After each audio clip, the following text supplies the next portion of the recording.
Pagmumultahin na ang mga motoristang daraan sa mga expressway ng walang RFID sticker simula sa March 15. Ipapatupad na kasi ang cashless transactions sa lahat ng mga toll booth.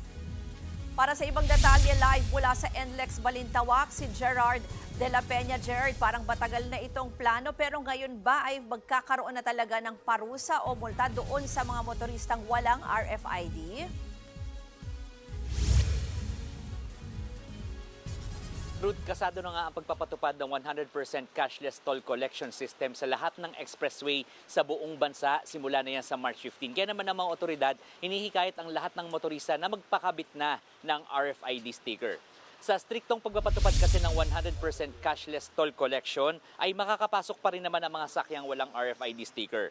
Iengganyo silang magpakabit ng sticker pero bibigyan sila ng show cause order ng mga enforcer ng Land Transportation Office. May tuturing na kasi itong violation sa ilalim ng disregarding traffic signs o obstruction.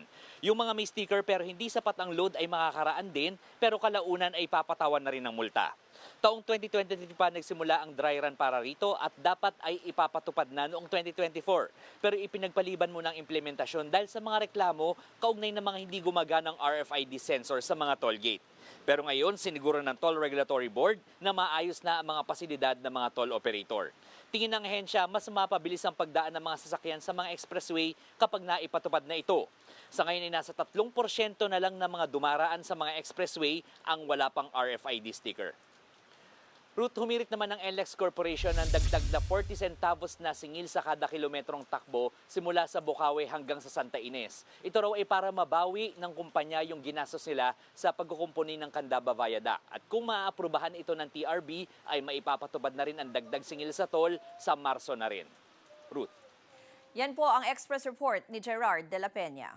Mga kapatid, ako po si Ruth Cabal. Maging maalam at may pakialam sa mga may init at rumaratsyadang balita sa Frontline Express. Para maging updated sa balitaan, mag-subscribe lang sa social media pages ng News 5.